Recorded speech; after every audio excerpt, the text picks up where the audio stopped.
Hello, everybody, and welcome back to Can of Corn. We are recording on Monday, March 25th, and we've got a bit of a special episode today for you guys. We have our Q&A episode. You guys have submitted your questions to Chris and I on Instagram, as well as other platforms, and we're going to answer those questions today.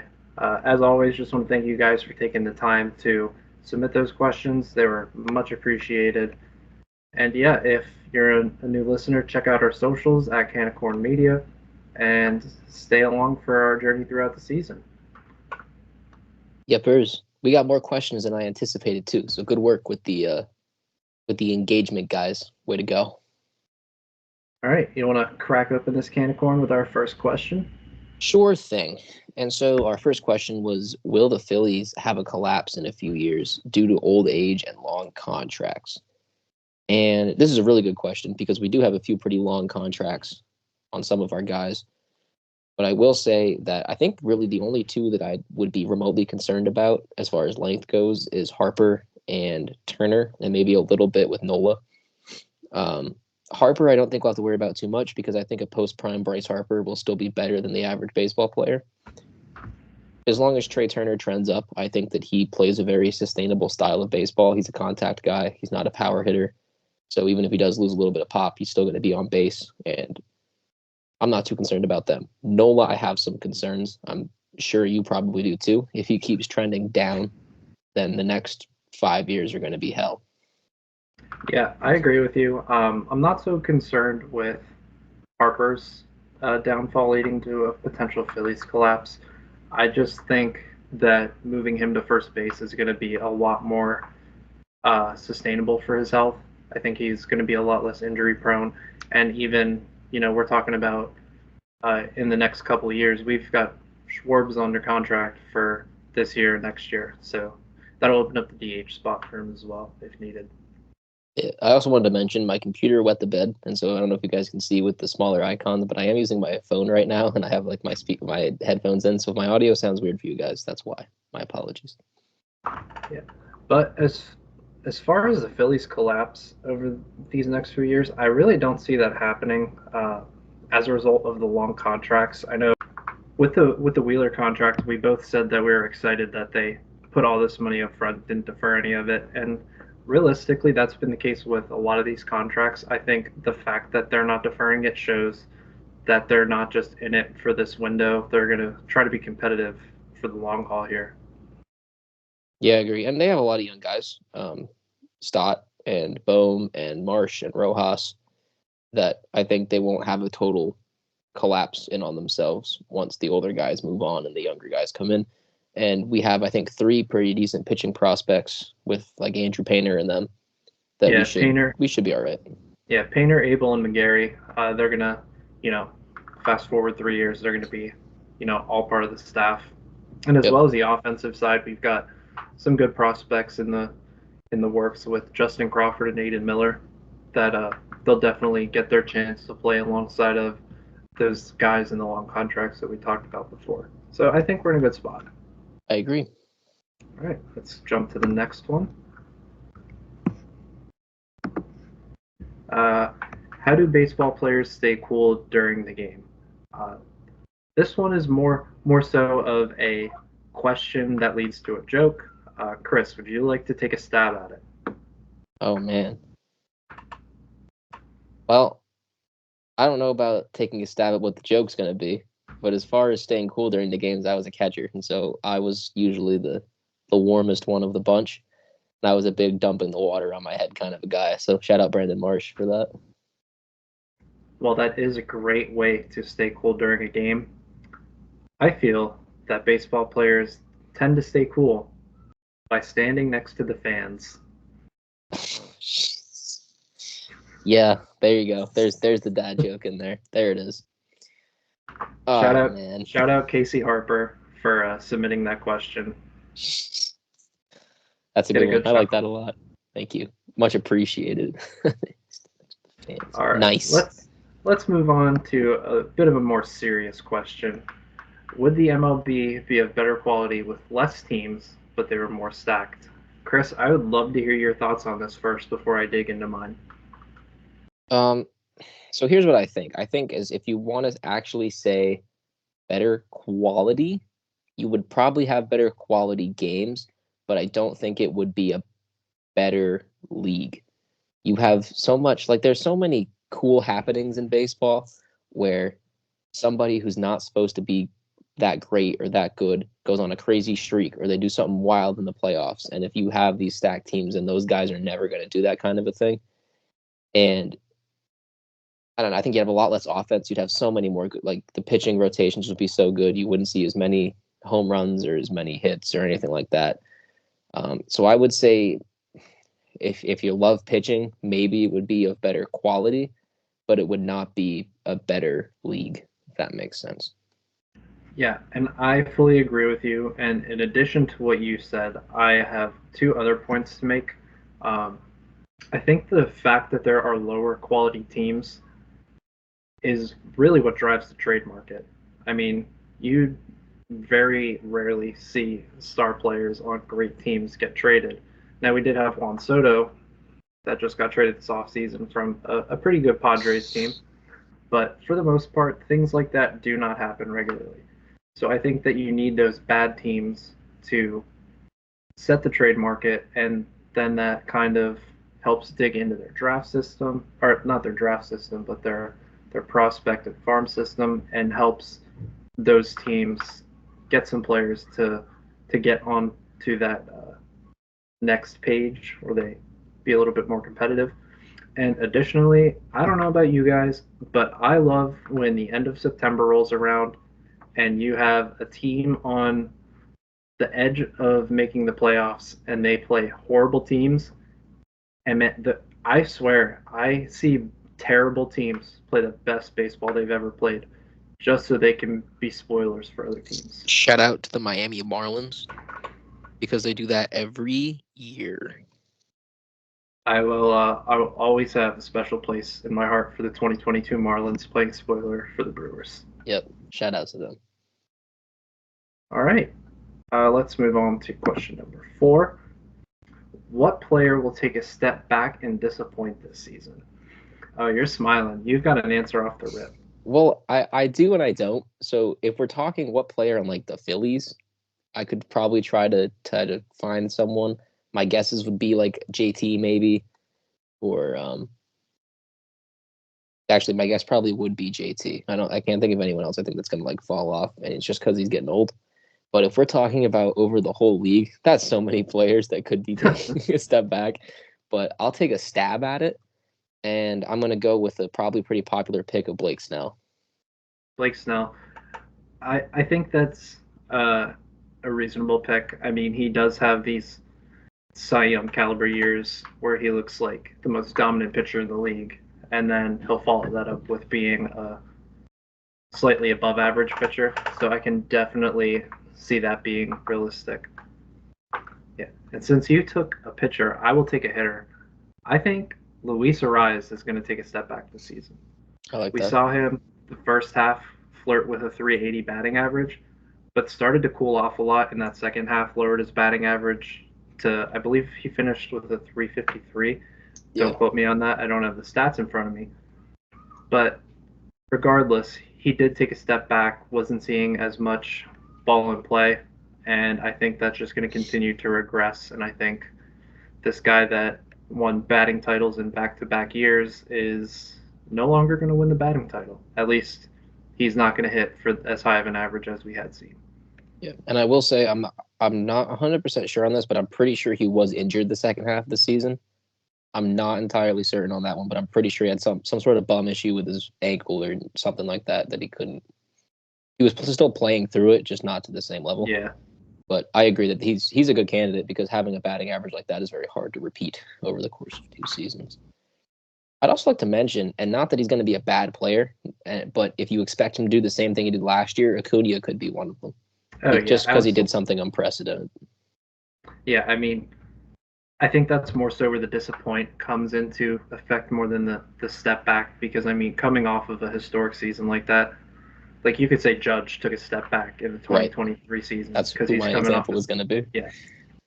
So it's hard to follow up, but definitely don't expect those guys to disappoint. All right, you got any other candidates, or shall we move on? I'll leave it at that. All right. And next we have, in terms of statistics, are there any unexpected outliers emerging in terms of, we're going to focus on batting average, home runs, and strikeouts.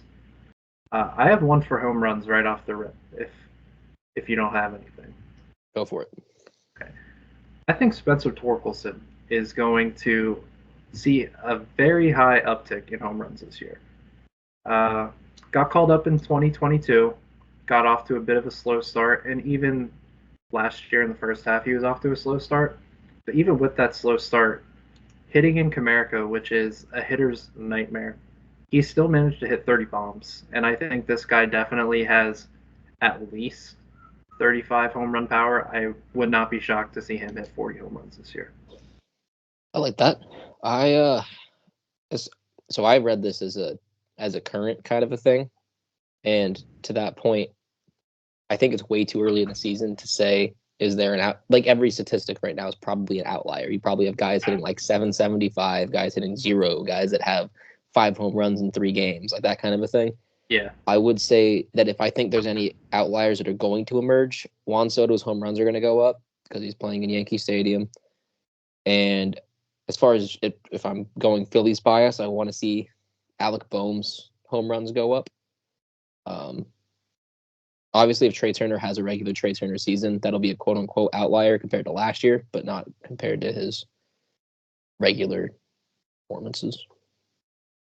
Yeah, absolutely. And I guess in terms of people emerging, I know we touched on them a little bit in our spring training, like first few reactions, but I think Jackson Merrill of the Padres. Never mind. I thought you were going to say Jackson Holiday. I was going to say he's later. I think Jackson Merrill of the Padres, he's going to get the job just about every day in center field this year. And I think he's going to surpass a lot of people's expectations and kind of emerge as one of the great players on that team. Yeah, and to touch on that, I was very low on the Padres prior to training camp. I don't know if you guys remember, but I ranked them pretty low in their division.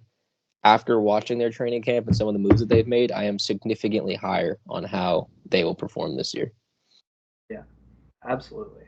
I was always in on the Padres. All right, let's jump to the next one. X2. Oh, yes. So these are kind of going to be grouped. How has the landscape of the MLB changed since last season? What trades, signings play into that? And what teams will surprise this season and why? Yeah, and I grouped these together because it sort of made sense as far as the team surprising people and the landscape changing. That's kind of a similar question, and then we'll get into trades and signings as we discuss. Yeah, so obviously we'll get the big one out of the way. The Dodgers offseason has made them even more of an absolute juggernaut. They brought in Shohei Ohtani. They brought in Tyler Glasnow. They're getting Bobby Miller back and Clayton Kershaw back from injuries this season. Brought in Teoscar Hernandez. And they're just... Am I missing anyone that they brought in? I don't think so. At least not notable that I can think of. Yeah. So, they're going to run away with the NL West this year. And I think it's just everyone's going to go in facing the Dodgers. I mean, Mookie Betts had the quote that, teams are going to come to Dodger Stadium during the regular season. And he said it's going to be their World Series. Like, the Dodgers are just that unreal of a team. Yeah. I mean, and I don't think that changed the landscape of the MLB per se, because the Dodgers were already so good. But as far as trades and signings, and if you want, I think it's surprising. I think the trades and signings are surprising. Maybe not necessarily what the team's going to do, because we all have through the roof. If they lose more than 20 games, people are going to be like, really? Yeah. But the trades and the signings are very surprising. And yeah, I mean, all that to lose to like the 500 Diamondbacks. Yeah, exactly. Another big thing that changed the landscape this year, I would honestly say, just kind of how in the running both Central divisions are in the American and National League. I mean, last year for the American League, we saw, the Guardians in with the Twins right up until the second half of the season where they fell off, and the Twins kind of ran away with that division. Whereas it's a lot more open of a race this year. I think it's definitely going to be a three-team race if unless the Royals, they stay healthy and they get it clicking early.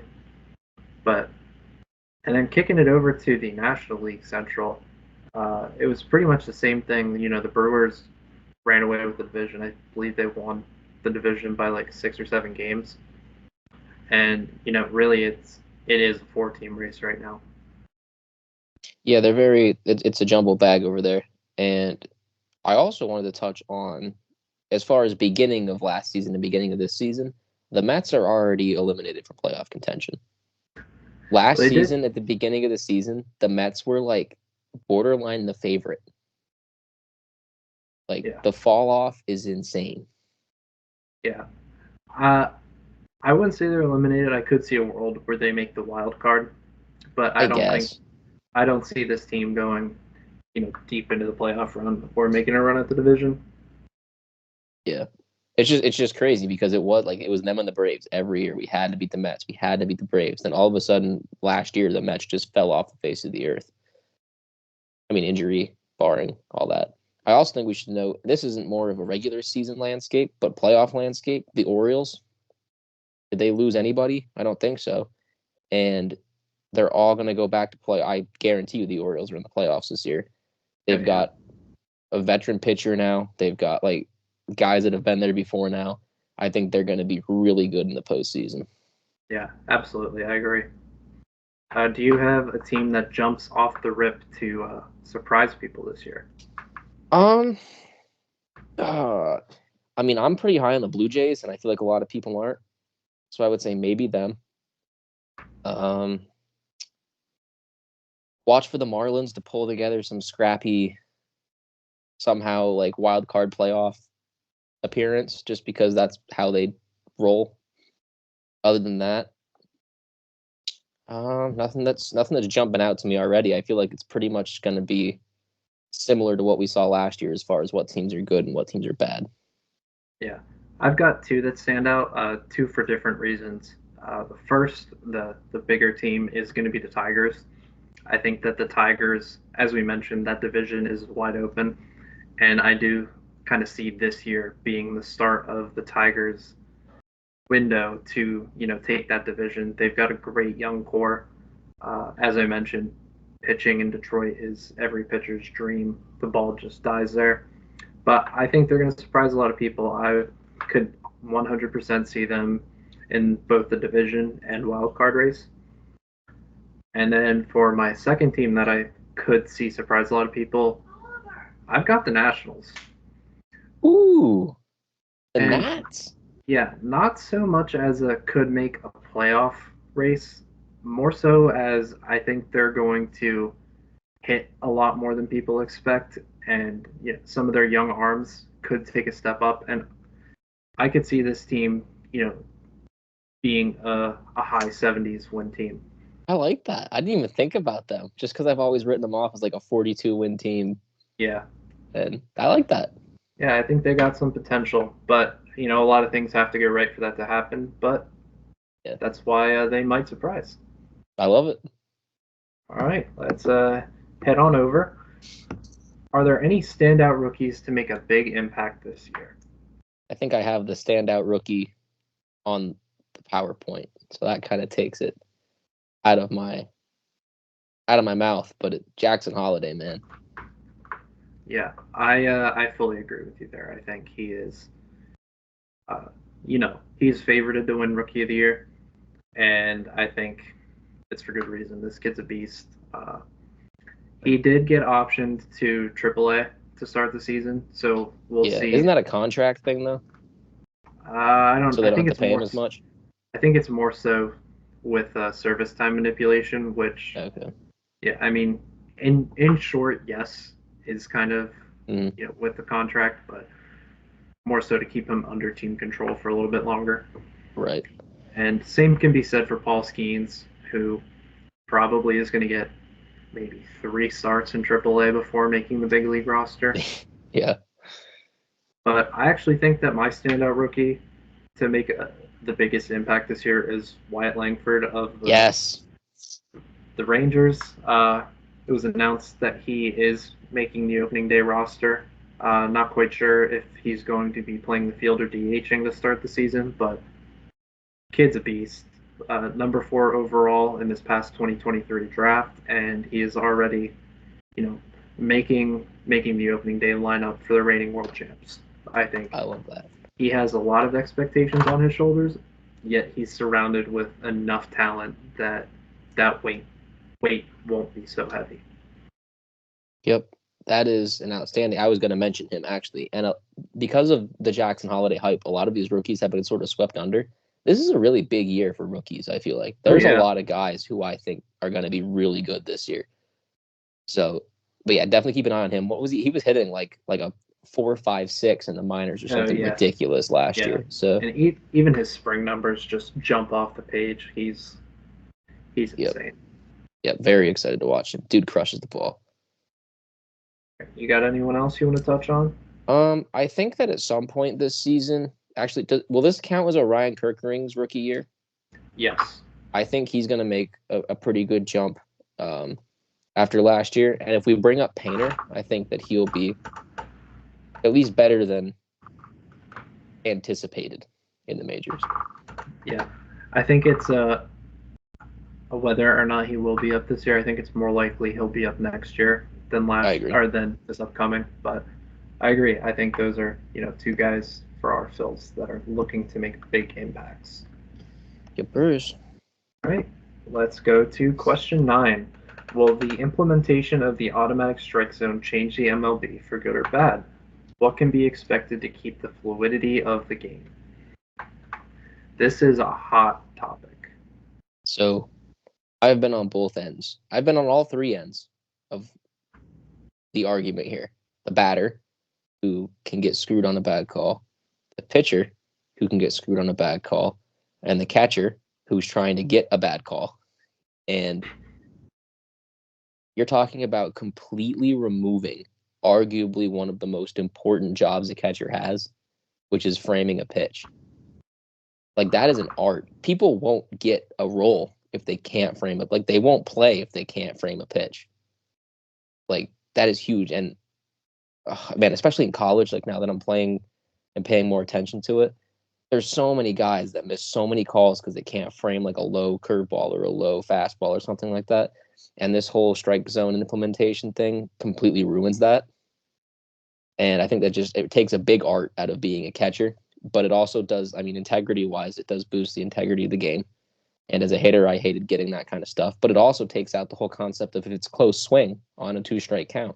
And you grow up learning that. Like, you grow up, if you have 2 strikes on you and it looks like you can make contact with the ball, just swing the bat. So. Yeah, I absolutely agree. I think the human aspect of baseball is part of what makes it great. I mean, yes, we've all had points where either we were playing or rooting for a team and a call that was made incorrectly kind of shut everyone down and may have ruined a situation. But we've also been on the other end of that coin. And realistically, I think the best way for this to be implemented is kind of like the replay challenge, where you have one that you can use prior to the 6th inning and one that you could use after the 6th inning. Mm-hmm. And if you challenge and it's successful, you get to keep it, and if you challenge unsuccessfully, you lose it. I think something similar to that would be the best way to implement this in. That way, you do have your opportunity if something goes wrong, but if you waste it, it's gone. And I think that'll kind of deter a lot of people from overusing it. Yeah, and it holds the umpires accountable, and right now, really nothing does. And I think that, generally speaking, umpires aren't trying to make bad calls. It's just they miss them. And so maybe they've been calling a low strike all game, and it's like it hasn't been a strike and never is a strike. And if they can see that when somebody challenges it, then they won't call it anymore. So you might get better umpiring because of that. Yeah, I think it'll definitely lead into a more consistent uh, product around the league as far as umpires go. I mean, you know it as well as anyone. You know, you being a catcher, you roll up to some of these games and you see who's umpiring, and you kind of know what their strike zone is and where it differs from other people's. So I think that would help, keep the strike zone more consistent for people. Shout out Ricky, he's my favorite umpire when I was catching. He'd always talk to me. Shout out Ricky. All right. Moving along. Question 10. What is your favorite baseball slang word? Dylan, I'll let you go first on this one. All right. This has been a favorite of mine for a while, and I will go with piss missile. Yeah, just anything hit off the bat that comes off crazy fast, that's a piss missile. I was going to say that is mine, and then I thought about it some more, and my favorite one to yell in the dugout is good morning, good afternoon, and good night, which is when a pitcher goes 1, 2, 3 in the inning. So the first guy's good morning, the second one's good afternoon, and the third one's good night. I've been yelling that one a lot, and I like that one. Yeah. If we're going with favorite things to yell, gotta go with he's serving up meatballs. Yeah, meatball's a good one.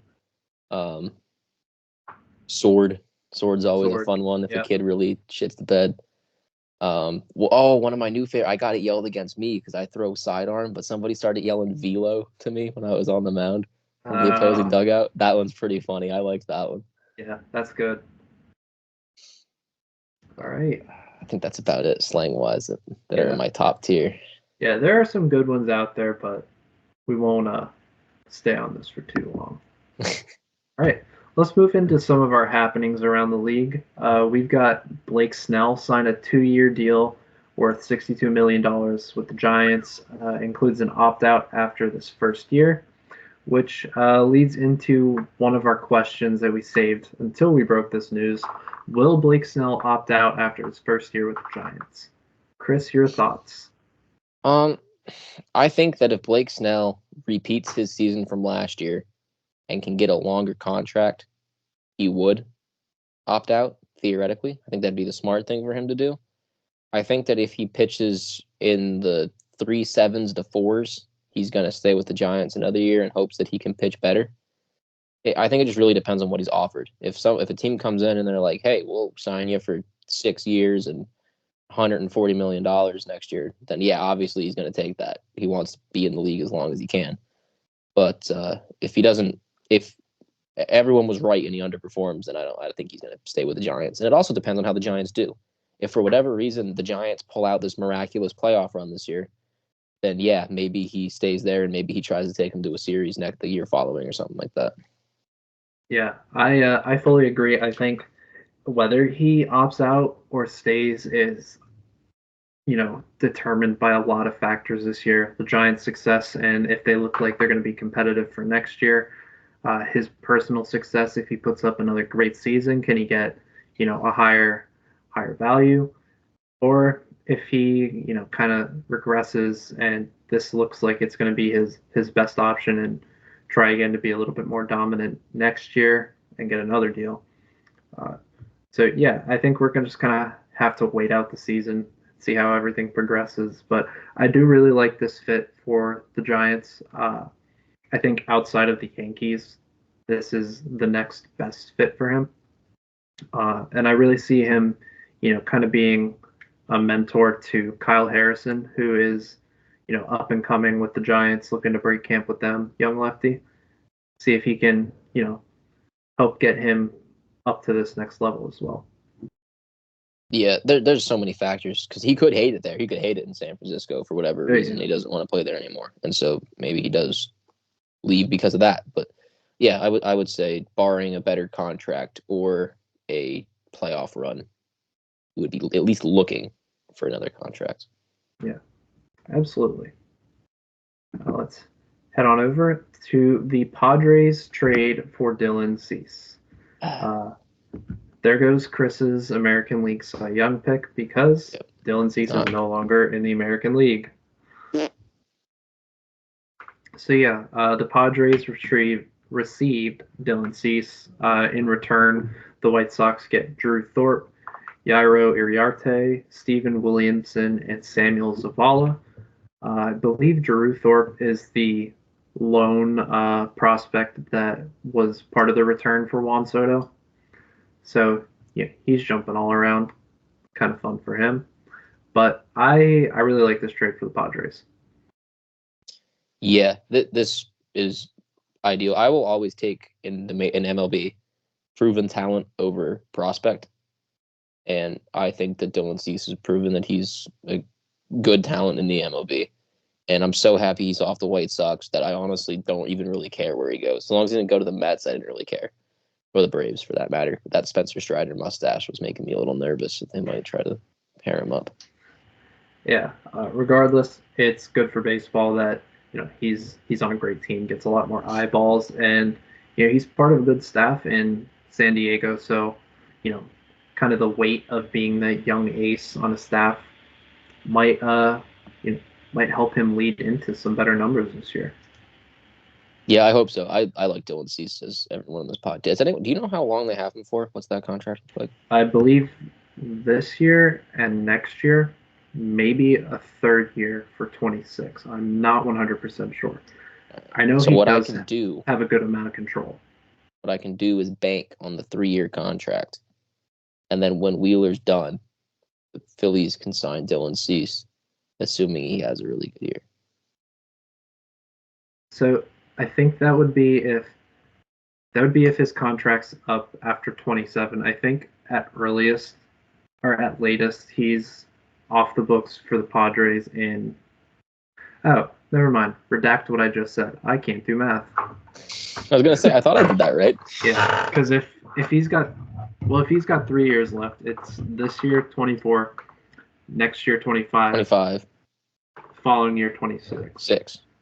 So Wheeler, he's got 4 years left. So he's got 24, and then the extension of 25, right. 6, and 7. So I mean, it is realistic. We could do it. Yeah. All right. Got anything else to add on that? I think we touched it. I think we've covered the Dylan Cease scenario. All right. Let's move on. So last week there was some Major League Baseball being played. The Dodgers and the Padres opened the season in Seoul, Korea. Anyone watch those games, you are a real one, because the start time was 6 a.m. Eastern. If anyone out there is listening on the West Coast, you are a trooper for that 3 a.m. start time. But yeah, they split the season opener. Dodgers won game 1 5-3. You can see on the stats, Cronenworth had a ball go directly through his glove. Ohtani had 2 hits and a stolen base, which was pretty big to do in his Dodgers debut. Mookie had 2 hits with an RBI, and Bogaerts also had 2 hits and an RBI. Wasn't too much notable happening in this game. Do you have anything else to add on that one? No, I mean, it was a pretty well-pitched game, and if you haven't seen the meme of the ball going through Cronenworth's glove, it is kind of hilarious. He reaches down, it's not like he missed the ball. The ball went into the web of the first baseman's mitt and then just popped out the other side. It's pretty funny if you haven't seen it. Yeah. So that leads us into game 2, which was a lot more exciting. Padres won 15-11, combined 26 runs and 33 hits. Yoshinobu Yamamoto, who both Chris and I had picked to be our Rookie of the Year candidate, got lit up for 5 runs in the first and got pulled after the first. Mookie Betts went 4 for 5 with a home run. Shout out Mookie Betts. He got me 23 points on fantasy that day. Yep. So I was living it up there. Machado hits a 3-run home run. Not sure if anyone saw the replay of that, but his pimp job was ridiculous. To use the terminology earlier, it was a piss missile. Yes, exactly. It was a piss missile. And that's the most runs the Padres have ever scored against the Dodgers. We'll have to see if that offense continues as they play back over here in the States. Yeah, that was great. Are you at all concerned over the Yamamoto performance, or do you think it was just a yips kind of a thing? I think it was the yips because I mean we saw how he looked in spring, and he was utterly disgusting. Hmm. I think his worst outing where he gave up like 5 hits in an inning, 4 out of the 5 were just. This is in reference to spring, but like 4 out of the 5 of those hits were just bloopers. I think Yeah. he showed in spring that he has the stuff. I think it was first major league start, playing in a foreign country.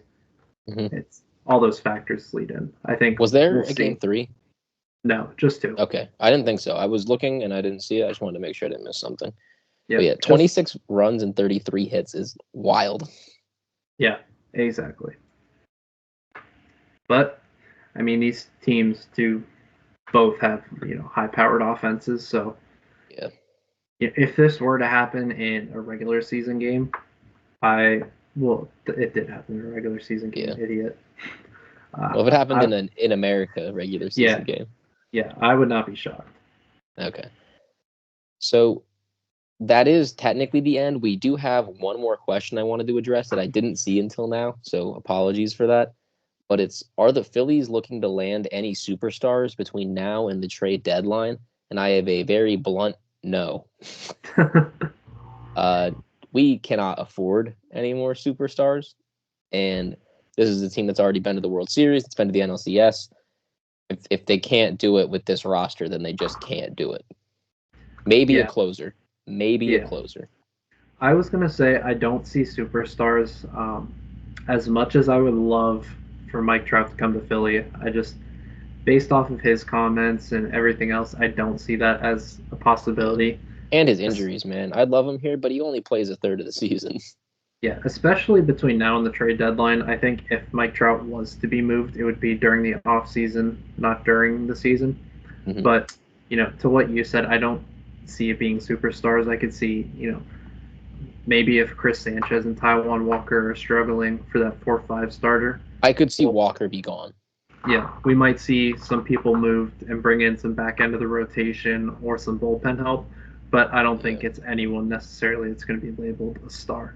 I would very much entertain Walker for like a Cano or a, he plays, I think he plays for, is it the Cardinals or the Reds? The Reds. Diaz? Alexis Diaz. Yeah, I wouldn't hate that. Yeah, I'm not a Taijuan Walker fan at all.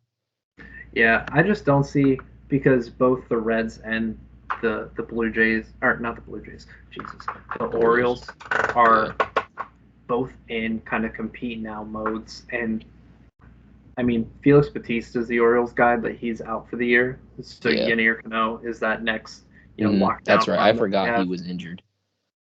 So I Yeah. don't really see either team moving off of their bullpen guys. Yeah. But the only move I could see the Phillies making is either for a pen guy and probably not a top end guy, or someone to replace Walker because he looks horrible. Yeah. All right. Do you have anything else to add? I think that's it. All right. That brings us into our socials. One quick note before we head off. This is kind of an off the rip thing that we did not include, but there is a scandal going on with Shohei Ohtani and his interpreter. Oh, that's right. Yeah, Ippei Muzihara. Not a whole lot of details are set in stone right now, but supposedly Ippei was in $4.5 million of debt to an illegal bookie in California, and Shohei uh, offered to pay it and wired the money directly to the bookie, uh, being the good friend that he is. And that was the first statement that came out. And then the following day, there was another statement that came out saying that Shohei never had any awareness of his translator Ippei's debt, nor that his money was being used to pay it, and that Ippei had stolen that money from him. So we're gonna have to stay tuned, see what else comes of this, and when we have some more concrete news, we'll let you know. But just wanted to kind of open up that topic. Maybe leading into next episode, we'll have some more insight and share it. Yeah, and I really hope he wasn't involved because he's on my fantasy team and he was my first overall pick, or not first overall, but first round pick. And so if he's not there, I'm gonna be really mad. Yeah, would not be a great way to start off a 10-year, $700 million contract. No. It's only $2 million he's losing this year. What are you talking about? Yeah, but he would lose all that deferred money. Yeah. But... All right, Chris, you want to wrap us up? Yeah. So thank you everybody, as always, for tuning into Can of Corn. We appreciate the listen. We hope that you guys share this anywhere you can. If you guys do have more questions, please feel free to keep sending them to us because we'll do more Q&A episodes in the future and we can always use as many questions as possible. I think it's a good segment that we can try to end podcasts with. Maybe if I have 2 or 3 or 4 questions by the end of the week, we can compile those in and get those answered to the best of our abilities. But other than that, thanks for listening and share this wherever you want to. Leave a like, comment, keep interacting with everything. We appreciate it. And pray my computer gets fixed. All right, thank you guys. Peace.